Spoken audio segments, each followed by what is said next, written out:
ನಮ್ಮ ರೈತ ಎಲ್ಲರಿಗೂ ತಂದೆ ತಾಯಿಯ ಸ್ಥಾನದಲ್ಲಿ ನಿಂತವ. ಯಾವಾಗಲೂ ಅವನ ಕೈ ಹಿಂಗಿತ್ತ ಹೊರತು ಹಿಂಗೆ ಯಾವಾಗೂ ಇರಲಿಲ್ಲ. ಆದರೆ ಇತ್ತೀಚಿನ ವರ್ಷಗಳಲ್ಲಿ, ಸುಮಾರು ವರ್ಷಗಳಲ್ಲಿ ಬಂದಂಥ ನಮ್ಮ ಸರ್ಕಾರಗಳು ಮೆಲ್ಲ ಮೆಲ್ಲಗೆ ರೈತರನ್ನು ಭಿಕ್ಷುಕರನ್ನಾಗಿ ಮಾಡಿಬಿಟ್ರೇನೋ ಅಂತ ಅನಿಸ್ತಾ ಇದೆ.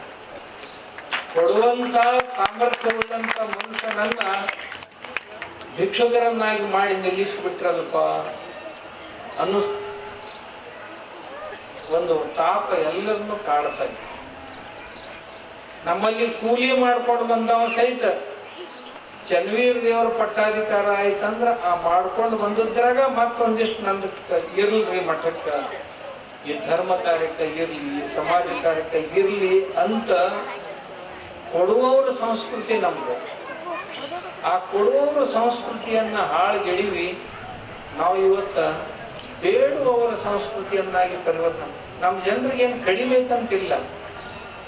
ಕಡಿಮೆ ಇದ್ದಾಗ ಎಂದು ಕೇಳಲಾರ ಜನ ಇವತ್ತು ಮನೆ ತುಂಬಿದ್ರು ಸಹಿತ ಹೋಗಿ ಸಾಲಿಗೆ ಹೆಚ್ಚಿ ನಿಲ್ತಾರಲ್ಲ, ಇದನ್ನ ನೋಡಿದ್ರೆ ಮನ್ಸಿಗೆ ಬಹಳ ಕೆಟ್ಟನ.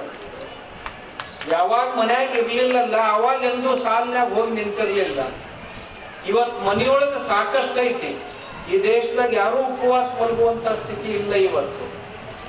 ಆದ್ರೂ ಸಹಿತ ದೊಡ್ಡವರು ಸಹಿತ ಹೋಗಿ ಕೈ ಚಾಚಿಕೊಂಡು ಸಾಲಿಗೆ ನಿಂತಿರುವುದನ್ನು ನೋಡಿದ್ರ ಯಾಕೆ ನಮ್ಮ ಸಂಸ್ಕೃತಿ ಇಷ್ಟು ಕೆಳಗೆ ಹೋಗ್ತಾ ಇದೆ ಅಂತ ಒಂದೊಂದ್ಸಾರಿ ಮನಸ್ಸಿದ್ದು.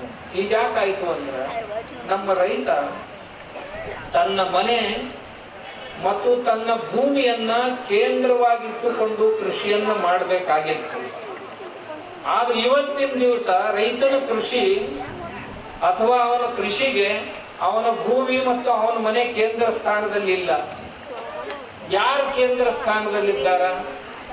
ಸಂತ ಕೇಂದ್ರ ಸ್ಥಾನದಲ್ಲಿದೆ. ರೈತನಿಗೆ ಬೇಕಾಗುವಂತಹ 3-4 ವಸ್ತುಗಳು. ಒಂದು, ರೈತನ ಹೊಲಕ್ಕೆ ಗೊಬ್ಬರ ಬೇಕು. ಗೊಬ್ಬರ ಎಲ್ಲಿಂದ ಬರಬೇಕು? ರೈತನ ಮನೆಯೊಳಗಿಂದ ಹೋಗ್ಬೇಕಾಗಿತ್ತು ತಯಾರಾಗಿ.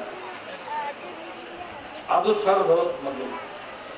ಈಗ ಅಂಗಡಿಗೆ ಹೋಗಿ ಅಂಗಡಿ ಅಂತಂದ ಹೊಲಕ್ಕೆ ಹಾಕಾವ ಅಂದ್ರ ಬಜಾರ್ ಕೇಂದ್ರಿತವಾದಂತ ಕೃಷಿ. ಬೀಜಗಳು ಬೇಕು ರೈತನಿಗೆ.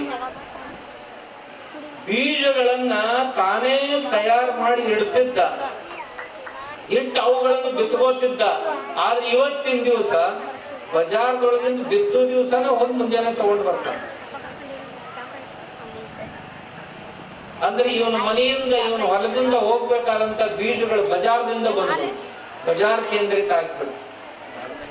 ಇವನ ಬೆಳೆಗಳಿಗೆ ಬೇಕಾಗುವಂತ ಔಷಧಗಳು ಅಂತ ಏನಿತ್ತು ಅವು ಕೃಷಿಕನ ಹೊಲದಲ್ಲಿ, ಕೃಷಿಕನ ಮನೆಯಲ್ಲಿ ತಯಾರಾಗ್ತಿತ್ತು. ಬೂದಿ ಸಿಂಪಡಿಸ್ತಿದ್ದ, ಸುಣ್ಣ ಸಿಂಪಡಿಸ್ತಿದ್ದ, ಹಿಂಗ್ ಸಿಂಪಡಿಸ್ತಿದ್ದ, ಇನ್ನೇನೇನೇನೇನನ್ನೋ ಸಿಂಪಡಿಸ್ತಾ ಇದ್ದ. ಆಮೇಲೆ ಸ್ವಲ್ಪ ಸಂಯಮ ಇಟ್ಕೊಂತಿದ್ದ. ಅಷ್ಟರೊಳಗ ಮಿತ್ರ ಕೀಟಗಳು ತಯಾರಾಗ್ತಿದ್ವು. ಅವೆಲ್ಲವನ್ನು ಶತ್ರುಕೀಟಗಳನ್ನು ತಿಂದಾಕ್ತಿದ್ವು. ಅಷ್ಟು ಸಂಯಮ ಇತ್ತು ರೈತನಲ್ಲಿ. ಆದ್ರೆ ಇವತ್ತು ರೈತ ತಕ್ಷಣ ಮಾರುಕಟ್ಟೆಗೆ ಹೋದವನೇ ಔಷಧ ತಂದ ಅಂದ್ರ ಇವನ ಔಷಧವೂ ಸಹಿತ ಗ್ರಹ ಕೇಂದ್ರಿತ ಅಲ್ಲ, ಈ ಮಾರುಕಟ್ಟೆ ಕೇಂದ್ರಿತ ಆಯ್ತು.